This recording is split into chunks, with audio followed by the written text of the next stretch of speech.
En este video vamos a hablar sobre el transformador monofásico. Los transformadores son los enlaces entre los generadores del sistema de potencia y las líneas de transmisión, y entre líneas de diferentes niveles de voltaje.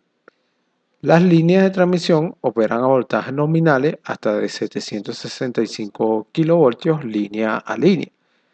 Generalmente, los generadores se fabrican en el rango de los 18 y 24 kV, aunque hay algunos a niveles ligeramente superiores. Los transformadores también bajan los voltajes a los niveles de distribución y finalmente a los requeridos para uso residencial, 240 y 120 voltios. Son altamente eficientes, cerca del 100%, y muy confiables. En esta imagen vemos un transformador monofásico. Vemos que en el lado de alta tensión está conectado a una línea y aquí está conectado a dos líneas y al neutro. El transformador ideal. El transformador consiste en dos o más bobinas colocadas de tal forma que éstas enlazan por el mismo que de la forma que están enlazadas por el mismo flujo magnético.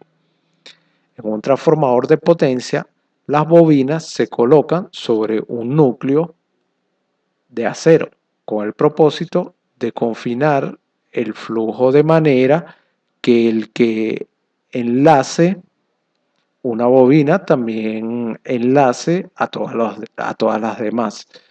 Se pueden conectar varias bobinas en serie o en paralelo para formar un devanado, cuyas bobinas se apilan en el núcleo de manera alternada con aquellas de otros devanados.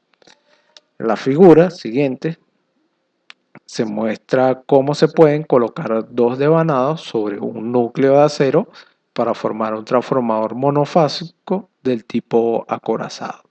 El número de vueltas de un devanado puede variar desde varios cientos hasta miles. Aquí tenemos la imagen, tenemos las dos bobinas enlazadas al núcleo. Tenemos el trayecto del flujo, tenemos dos voltajes. Esto es lo que se llama un transformador de dos devanados. Se empezará el análisis suponiendo que el flujo varía sinusoidalmente en el núcleo y el transformador es ideal, lo que significa que la permeabilidad mu del núcleo es infinita. También que todo el flujo está confinado en el núcleo y por lo tanto enlaza todas las vueltas o espiras de ambos devanados. Y la tercera, que las pérdidas del núcleo y la resistencia de los devanados son cero.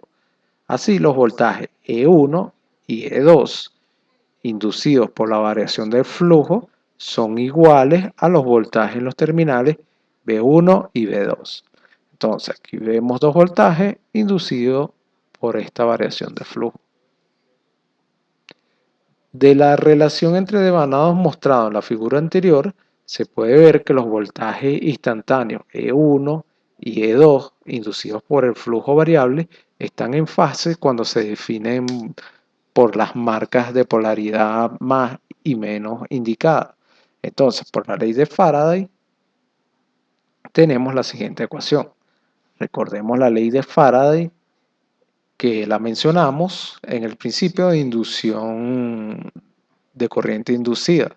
El principio de corriente inducida, del cual hablamos sobre el principio de generación de corriente alterna, donde phi es el valor instantáneo del flujo y N1 y N2 son el número de vueltas o de espiras en los devanados 1 y 2, como se mostró en la figura anterior. La dirección positiva del flujo phi para la bobina 1 se considera de acuerdo con la regla de la mano derecha. Esta establece que si se sujeta la bobina en la mano derecha con los dedos apuntando en dirección del flujo de corriente, el dedo pulgar indicará la dirección del flujo magnético, ya que se ha supuesto una variación sinusoidal del flujo. Se pueden convertir los voltajes a su forma fasorial para después dividir la ecuación de V1 entre la de V2 y se obtenga lo siguiente. Generalmente no se sabe la dirección en que se encuentran enrolladas las bobinas de un transformador. Una forma de tener información de los devanados es colocando un punto en el terminal de cada uno, de tal manera que todos los terminales punteados de los devanados sean positivos al mismo tiempo. Esto es, las caídas de voltaje de los terminales punteados a los que no están se encuentran en fase en todos los devanados. En la figura anterior se muestra de acuerdo a esta convención los puntos sobre los devanados del transformador. Nótese que se obtiene el mismo resultado al colocar los puntos de forma tal que la corriente fluye desde la terminal punteada a la que no está, a la que no lo está. Produce para cada devanado una fuerza magnetomotriz que actúa en la misma dirección en el circuito magnético. La figura siguiente es una representación esquemática de un transformador y da la misma información que la figura anterior. Aquí la tenemos, estos son los puntos de los que hablamos y tenemos estos dos voltajes. Esta es la representación esquemática de un transformador de dos devanados. Se aplica la ley de Ampere para encontrar la relación entre las corrientes I1 e I2 de los devanados. Esta ley establece que la fuerza magnetomotriz o FMM, como ya lo hemos dicho anteriormente, a lo largo de una trayectoria cerrada está dada por la integral de línea, esta que vemos aquí, donde I es la corriente total que pasa a través de la área limitada por la trayectoria cerrada. H es la intensidad del campo magnético y H por ds es el producto de la componente tangencial de H y el incremento de la distancia ds a lo largo de la trayectoria.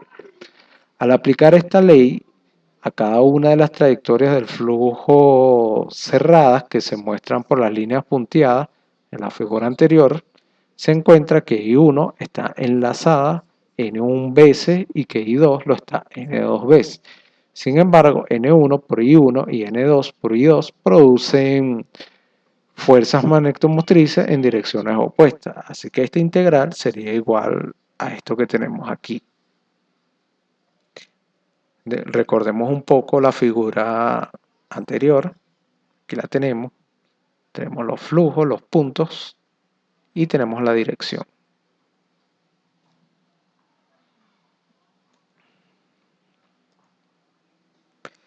El signo menos se puede cambiar por el signo más si se escoge la dirección opuesta para la corriente I2. La integral de la intensidad de campo H alrededor de una trayectoria cerrada es cero cuando la permeabilidad es infinita. Si esto no fuera cierto, la densidad de flujo, que es igual a mu por H, podría ser infinita. La densidad del flujo debe tener un valor finito para que se tenga una E finita inducida en cada uno de los devanados debido al flujo variable. Si se convierten las corrientes a forma fasorial, tenemos lo siguiente. Por lo tanto, I1 e I2 están en fase. Nótese que I1 e I2 están en fase si se elige la corriente como positiva cuando entra al terminal punteado de un devanado y cuando sale de la terminal punteada del otro devanado. Si se invierte la dirección seleccionada de cualquiera de las corrientes, entonces estas quedarán 180 grados fuera de fase. Entonces, de esta ecuación, si despejamos I1, tenemos lo siguiente. Y el transformador ideal I1 debe ser 0 si I2 también lo es. Se le llama devanado secundario aquel en el que se conecta una impedancia U u otra carga y se dice que los elementos del circuito se encuentran conectados en él. Están en el lado secundario, todos los circuitos que se encuentran conectados en él están en el lado secundario del transformador. Similarmente, el devanado que se encuentra hacia la fuente de alimentación se llama primario y está en el lado primario del transformador. En un sistema de potencia, la energía puede fluir en cualquier dirección del transformador, por lo que la designación del primario y el secundario pierde su significado. Sin embargo, esta terminología es de uso generalizado y se utiliza cuando no cause confusión. Si una impedancia Z2 se conecta al devanado 2 de la figura, tendríamos lo siguiente. Y al sustituir los valores B2 e I2 encontrados en estas ecuaciones que mencionamos anteriormente, simplemente Z2 se verá afectado por N2 y N1. Entonces, la impedancia media a través del devanado primario será esta. Así, la impedancia conectada al lado del secundario se refiere al primario, multiplicando la impedancia del lado secundario del transformador por el cuadrado de la relación del voltaje del primario al secundario. Debe notarse también que como lo muestra la siguiente ecuación,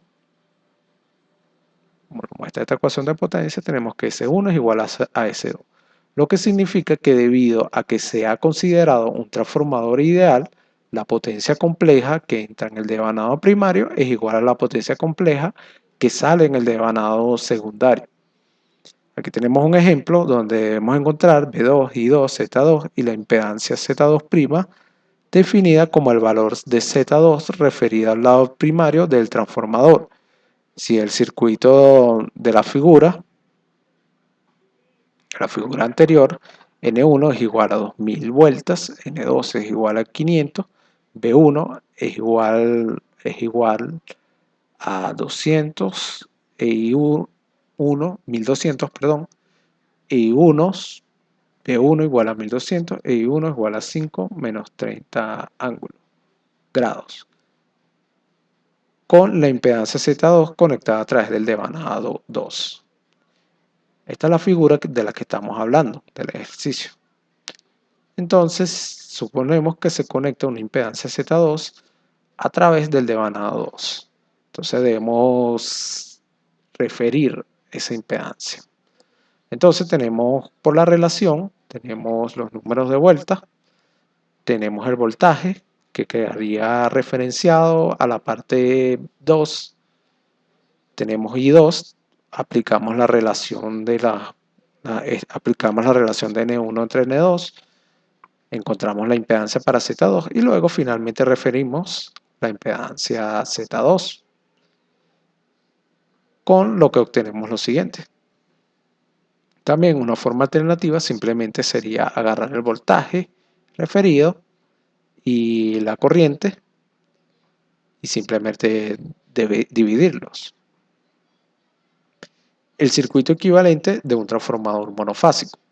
Cuando se aplica un voltaje sinusoidal al devanado primario de un transformador real que está sobre un núcleo de acero con el devanado secundario abierto, fluye una pequeña corriente IE, la llamada corriente de excitación.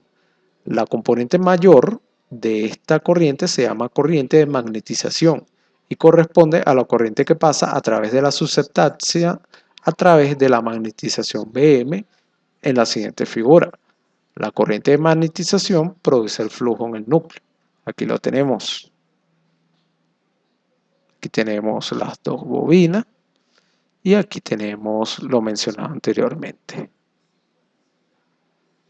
La componente más pequeña de H, que contempla las pérdidas en el núcleo de acero, adelanta la corriente de magnetización en 90 grados. En primer lugar, las pérdidas del núcleo ocurren debido a que los cambios cíclicos de la dirección del flujo en el acero requieren de energía que se disipa como el calor. A esta disipación se le denomina pérdidas por histéresis, que esto es una curva muy bonita, la cual analizaremos cuando estemos hablando o cuando estemos en la serie de los videos en la que tratemos el tema de los transformadores. El segundo tipo de pérdida se debe al hecho de que circulan corrientes que son inducidas en el acero por el flujo variable y que producen pérdidas I al cuadrado por R, llamado pérdidas por corrientes de Eddy.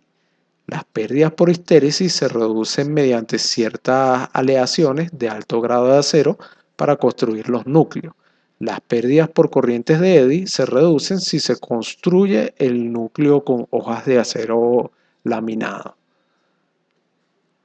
Con el secundario abierto, el circuito primario del transformador es de muy alta inductancia debido al núcleo de acero y se toma totalmente en cuenta en el circuito equivalente por medio de una rama de conductancia GC, aquí la vemos, en paralelo con la susceptancia de magnetización como se muestra en la figura. Entonces, este sería el circuito equivalente para un transformador monofásico con un transformador ideal de relación de espiras A igual a N1 entre N2. En un transformador bien diseñado, la densidad de flujo máxima en el núcleo ocurre en la curvatura del lazo de la saturación de la curva BH en el transformador. Esta curva es muy importante. Así, la densidad del flujo no es lineal con respecto a la intensidad de campo. La corriente que magnetiza no puede ser sinusoidal si se requiere producir un flujo sinusoidal que a su vez dé voltaje inducido E1 y E2 sinusoidales cuando el voltaje aplicado también es de este tipo. La corriente de excitación IE tiene contenido hasta el 40% de la tercera armónica, además de armónica más alta en menores cantidades. Sin embargo, por conveniencia, IE es considerada como sinusoidal porque su valor es pequeño comparado con el de la corriente nominal y así es aceptable el uso de GDC y BM en el circuito equivalente. Las transformaciones de voltaje y de corriente, así como el aislamiento eléctrico entre el primario y el secundario, se pueden obtener al añadir un transformador ideal con una relación A igual a N1 entre N2, como se mostró en la figura anterior. La localización del transformador ideal no es fija.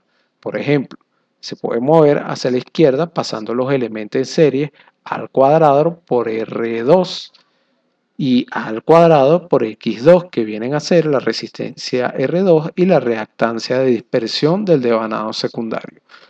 Lo anterior está en concordancia con la regla establecida para los transformadores ideales, esto es, el valor de impedancia de una rama que se refiere al lado opuesto del transformador ideal se obtiene al multiplicar el valor de la impedancia por el cuadrado de la relación de las espiras del lado opuesto del lado dado.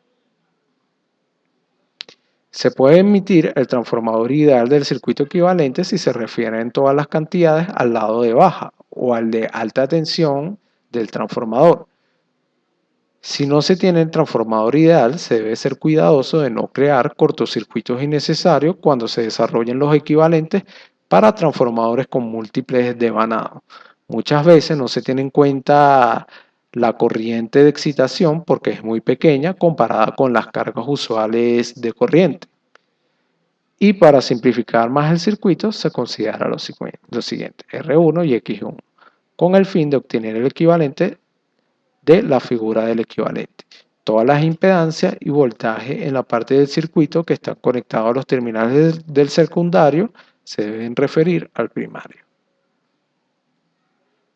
Aquí recordemos la figura del circuito equivalente.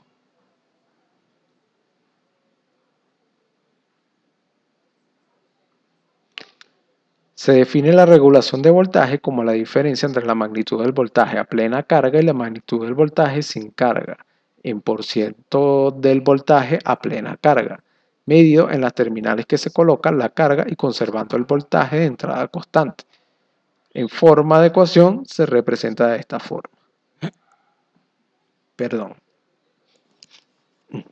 Donde B2 SC es la magnitud de B2, magnitud del voltaje del terminal en la carga. En ausencia de carga y B2 PC es la magnitud de B2 a plena carga con B1 constante. Impedancia por unidad en circuitos de transformadores monofásicos. Los valores ómnicos de la resistencia y de la reactancia de dispersión de un transformador dependen de si se mide en el lado de alta o de bajo voltaje. Si estos valores se expresan por unidad, se entiende que los kilovoltiamperes base serán el valor nominal del transformador. Esto hay que tenerlo muy claro. Si los valores se expresan por unidad, se entiende que los kilovoltios amperios base serán el valor nominal del transformador. El voltaje base será el voltaje nominal del devanado de bajo voltaje si los valores ómnicos de la resistencia y de la reactancia de dispersión están referidos a este valor del transformador.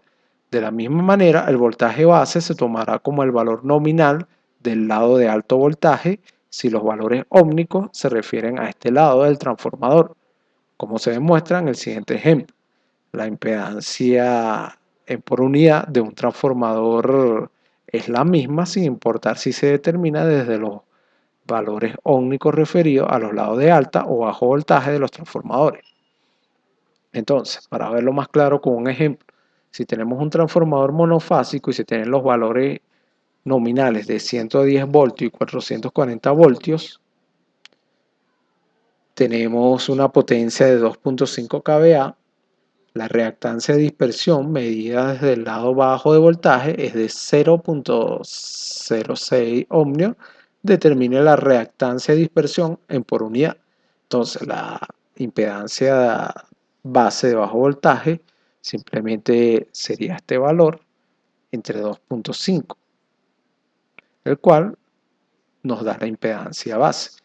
Luego, en por unidad, esto es 0.6, simplemente lo dividimos por este valor y encontramos el valor de la reactancia por unidad. Ahora, si la reactancia de dispersión se mide al lado de alto voltaje, su valor sería este. Tendríamos que poner el lado voltaje aquí en el numerador, denominador el de abajo, y luego elevarlo al cuadrado, lo cual nos daría este valor de reactancia. La impedancia de alto voltaje base sería los 440 entre los 2.5. Y luego en por unidad bastaría dividir este valor con este y encontramos el valor por unidad. Se puede hacer uso de una gran ventaja de los cálculos en por unidad cuando se realiza una selección apropiada de las diferentes bases para circuitos interconectados a través de un transformador. Para aplicar esta ventaja en un sistema monofásico, los voltajes base para circuitos conectados a través del transformador deben tener la misma relación que la de espira de los devanados del transformador. Con esta selección de voltaje base, los mismos kilovolts amperio de base, el valor en por unidad de una impedancia será el mismo si se expresa sobre la base seleccionada para su propio lado del transformador o si se refiere al otro lado del transformador y se expresa sobre la base de ese lado. Así, el transformador puede representarse por completo a través de una impedancia R más J reactancia en por unidad si la corriente de magnetización no se tiene en cuenta. Cuando se usa este sistema y no se considera la corriente de magnetización, no se presenta una transformación de voltaje por unidad y la corriente tiene el mismo valor por unidad de ambos lados del transformador. Aquí tenemos el modelo por unidad para el transformador con TAP fuera de su valor nominal. Esto simplemente el valor TAP se define de esta forma, donde A es el valor del TAP y A base es el TAP nominal dado por la relación entre las tensiones nominales del primario y el secundario, casos en los cuales A entre A base no es necesariamente unitario. Cabe destacar que los TAP sirven para controlar la tensión. Entonces, la relación entre la impedancia del primario y secundario sería esta. Entonces, para terminar, ya hablamos cómo se pasan por unidad cuando queremos referir un valor de un lado a otro. Ahora vamos a dar un ejemplo sobre este transformador con este TAP. Tenemos la reactancia tanto del generador para los transformadores, el voltaje y la capacidad. Entonces, dado el siguiente sistema compuesto por un generador y una línea, se pide que sea expresado por unidad. Nota, los parámetros de los elementos de dicho sistema fueron calculados con base a sus valores nominales. Entonces, la selección de los nuevos valores base. Tenemos en el primero del transformador, tenemos 20. Entonces, si queremos referirlo al lado del 20, tenemos 34.5 y 20. 34.5 entre 20 por los 20 sería simplemente 34.5 en el secundario del transformador y tenemos esta impedancia, esta potencia base. Ahora, al transformar la impedancia de los elementos de los elementos a valores de ohmios, tenemos para el generador, simplemente tenemos el valor de la reactancia de 0.09, que aquí la tenemos, y lo multiplicamos del voltaje entre 75, que sería la potencia. Y así encontramos para el transformador los valores por unidad para el primario del transformador y para el secundario del transformador. Mostramos que la impedancia por unidad vista por el primario o el secundario son iguales. Nota, como se observa, las impedancias por unidad vistas del primario y el secundario del transformador son iguales. A pesar de esto, es importante recordar que los valores base con los cuales se calcularon dichas impedancias son diferentes y que se cuenta con valores bases en el primario y el secundario. Por tal razón, los valores reales de la impedancia en ohmios vista desde cada lado son diferentes. Valores de la impedancia por unidad del generador sería esto que tenemos aquí.